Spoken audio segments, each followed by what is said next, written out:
تو ناظرین اس نے بولا کہ میرا تو شرط یہی ہے. تو اس نے ناظرین اپنا شرط تو بتا دیا، اور شرط بتانے کے بعد بادشاہ نے پورے اپنے طباخوں اور کوکوں کو حکم دیا کہ تینوں مطلب کمروں کو کانے میں فل کریں. تو پورا کوشش کرنے کے بعد پورے طباخوں نے تینوں کمروں کو کانے میں فل کیا، اور رات کا ٹائم ہو گیا اور اس کو تینوں کمروں میں چھوڑنے کے لیے بولا. تو اس نے بولا کہ تینوں کمروں کے ساتھ ایک ایک آگ میرے کو لگا دیں تاکہ میں ادھر بیٹھ کے اور دیکھ کے کانوں کو کالوں.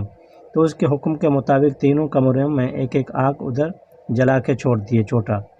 تو ناظرین رات کا ہو گیا تو ایک کمرہ کھول کے اس نے توڑا کانا ٹیسٹ کیا، دوسرے کمرہ کھول کے توڑا کانا ٹیسٹ کیا، تیسرے کمرہ کھول کے اس کا کانا بھی توڑا، ایک دو لقمہ کھایا، اور پھر اس کے بعد سب آدمی گئے اور باہر میں پاسداروں کو رکھا. رات کے ٹائم ہو گیا ناظرین، اس نے اپنے جیب سے پورے بلاہوں اور چوہوں اور مطلب چونٹیوں کے پر نکالے جو کہ دیے تھے. اس پروں کو انہوں نے آگ لگایا تو پورے اس کے مخلوق حاضر ہو گیا، اور سب کو حکم دیا کہ اس کانوں کو ہڑپ لیں. تو ناظرین بلاہوں نے پھر بلاہ کے بلاہوں کو بلایا، بڑے بھوت آیا تو اس نے کانوں کو پورا ہڑپ لیا. شاید تھوڑے بچے کچھ حصے تھے، تو آخر میں چوہوں نے بھی نیچے گرے ہوئے حصوں کو بھی کھا لیا. اور اس کے بعد ایک دو لنگڑے والے چونٹی تھے کہ آخر میں آئے، وہ لوگ کو بھی کچھ کھانا نہیں ملا. تو لہٰذا انہوں نے زمین کے نیچے گرے روغن وغیرہ کو ایسا چونس لیا تاکہ زمین کے اوپر کا چھلکا بھی نکال کے لے کے گیا. جب صبح ہو گیا تو بادشاہ اپنے قواریوں درباریوں اور وزیروں کے ساتھ اس نے محل کو کھولا اور دیکھا کہ شاید مرد ادھر ہے یا بھاگ گیا. تو سب نے دیکھا کہ وہ بھی انسان ادھر بیٹھا ہوا ہے، شکاری کا بھائی. تو انہوں نے کمروں کو کھولا، دیکھا تو کوئی کانے کا نام و نشان نہیں ہے. تو سب انسان بھی حیران ہو گئے کہ ایک انسان نے پورے رات کے لمحے میں اتنے کانے کیسے کالے. لہذا بادشاہ بھی حیرانی میں اس کا اضافہ ہو گیا، اور وزیروں کا، اور اس نے فوراً اپنے پاسداروں کو بلایا اور ڈانٹا کہ اس نے کانوں کو کیا کیا. تو سب پاسداروں نے گواہی دیا کہ پورے رات ہم لوگوں نے اس کو ادھر ادھر جاتے دیکھا، لیکن باقی ہم لوگوں نے کچھ نہیں دیکھا کہ اس نے کانے کھائے تو کیا کیے. ناظرین پھر شاید بادشاہ کو احساس ہو گیا کہ اس نے شرط ہار دیا اور اس آدمی نے جیت لیا. تو ناظرین بادشاہ نے اپنے منہ سے بولا کہ اس بار تم نے شرط جیت لیا، اور اپنے میرا دوسرے راؤنڈ کا تیاری کریں. تو اس نے بولا کہ تمہارا دوسرا شرط کیا ہے؟ تو اس نے بولا کہ دوسرا شرط میرا ایک ہے کہ میرے کو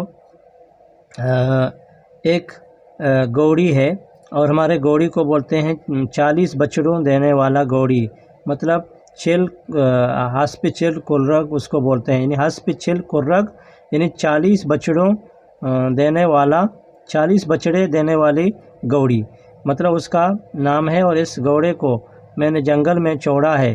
اس گھوڑی کو بچوں کے ساتھ گھومتا ہے، اور اس گھوڑی کو میری بیٹی سبسبور کے علاوہ کسی کے ہاتھ میں نہیں آئے گا کہ اس کے ساتھ اس کا پالتو جانور ہے، باقی کسی کے ساتھ نہیں رکے گا. اگر اس کو تم پکڑ کے لانے کے لیے کامیاب ہو گیا تو سمجھو تم دوسرے راؤنڈ کا سوال کا جواب دیا. تو ناظرین اس سوال کرنے کے بعد وہ آدمی زیادہ ٹینشن میں ہو گیا کہ اس کے 40 بچڑے دینے والی گھوڑی کو میں کدھر سے تلاش کروں، اس کو کیسا پہچانوں، کیونکہ وہ ملا تھے اور کبھی گھوڑے اور گھڑ سواری بھی نہیں کرتے تھے، اور اس کو گھوڑے کا کام بھی معلوم نہیں تھا، وہ کیسا گھوڑے پکڑ کے لائیں گے. تو لہٰذا اس میں وہ تھوڑا پریشان ہو گیا. لیکن اوپری سطح سے بادشاہ کی بیٹی سبسبور نے اس کو دیکھا تو اس کی نور بری نگاہوں نے اس کے چہرے پر پڑیں تو وہ اس کے پہلی نظر میں گرویدہ ہو گیا، اور اس نے اپنے رازدار ادھر جو سہیلیوں کے ساتھ کام کرنے والی اس کی نوکرانی تھی اس کو بلایا کہ تم جاؤ اس آدمی کو بولو کہ ایک بار ادھر سے کھڑکی کھولیں اور میرے کو دیکھ لیں. تو ناظرین اس نے اس کو رازداری بتایا اور اس کو پوچھا کہ تم جاؤ اس کو پوچھو کہ شاید اس نے ایک سوال کا جواب دیا، ڈھول اور طبلے وغیرہ بجنا شروع ہو گیا، لہذا دوسری کچھ سوال سکتے ہیں کیونکہ نوجوان زیادہ پریشان ہے. اور ناظرین بادشاہ کی بیٹی کو اس کے لیے دل کے محبت کے راستے پورا پھول ہو گئے اور برج بن گئے، اور ایسے مجبور برج بن گئے کہ سیدھا اس کے دل کے اندر اس کا تیر لگا اور اس کا زخم کو ادھر اس نے گہرا کر دیا، اور اس زخم کو بھرنے کے علاوہ اس آدمی کے اور باقی کچھ نہیں بچا. تو ناظرین، محبت ایسا چیز ہوتا ہے، چاہے دور ہو یا نزدیک، اس کا تیر ہمیشہ نشانے پر لگتا ہے، اور اس کا مقدر نے اس کو ساتھ دیا، اور ناظرین اس کے محبت کا شکاری نے اچھا تیر مارا اور اس کا تیر نشانے پہ لگ گیا، نے اس کو اپنے دل کے محبت میں قید کیا، اور وہ لڑکی سب صبور بادشاہ کی بیٹی اس آدمی کا گرویدہ اور عاشق ہو گیا۔ تو ناظرین، اس کی وجہ سے اس نے اس سوال کو بتایا، اور اس کی نوکرانی رازدار نے اس کو بتا کے بیٹی کو، اس کے بادشاہ کی بیٹی کو بولا، اور بیٹی نے اس کے عوض میں اس کو اپنی چھوٹی ایک دوپٹہ دیا کہ اس کو تم اپنے ساتھ رکھو، اور وہاں اس کو بولا کہ تم جنگل میں جاؤ۔ نوکرانی نے اس کو سیدھا بتایا اور اس کو اس دوپٹہ دیا، اور اس کو بولا کہ تم جنگل میں جائے گا تو دوپہر کا ٹائم، گرمی کے ٹائم میں وہی 40 بچڑے دینے والی گوڑی پانی پینے کے لیے فلان جگہ میں آئے گا، تم ادھر سے ہمارا خالی یہ دوپٹہ لہرائیں، وہ تمہارے ساتھ آئے گا، اور اس کے گلے میں ڈالیں، اور تم اس کے اوپر سوار ہو جائیں اور اس کو پکڑیں اور سیدھا گھر میں لے کے آئیں، اور اس کے 40 بچڑے آپ کے پیچھے بھاگ کے آئیں گے۔ تو ناظرین، اس نے ہی ایسا کیا، اور ایسا کرنے کے بعد اس کو معلوم ہو گیا کہ ابھی تو میں اس شرط کو جیت لوں گا، اور وہ صبح کا انتظار کرتا رہا۔ ناظرین، جب صبح ہو گیا تو صبح انہوں نے وہاں جنگل کا راستہ اختیار کیا، اور سب آدمی ادھر ادھر ہو گئے، کیونکہ سب کو پتہ تھا کہ یہ ناکام سوال ہے اور یہ ناممکن ہے، اس کو کیسا جواب دے سکتا ہے، تو لہٰذا اس کا جواب کسی کے ساتھ نہیں ہے۔ سب لوگ یہی انتظار تھے کہ ایک دن بعد شاید اس نوجوان کا سر قلم ہو جائے گا، نہیں تو وہ جنگل میں شاید بھاگ کے چلا جائے گا۔ لیکن ناظرین، نوجوان نے دوپٹہ تو اس کی بیٹی کا لیا اور سیدھا وہاں جنگل میں گیا، اور وہی جگہ میں انہوں نے وہاں گوڑی کو پایا۔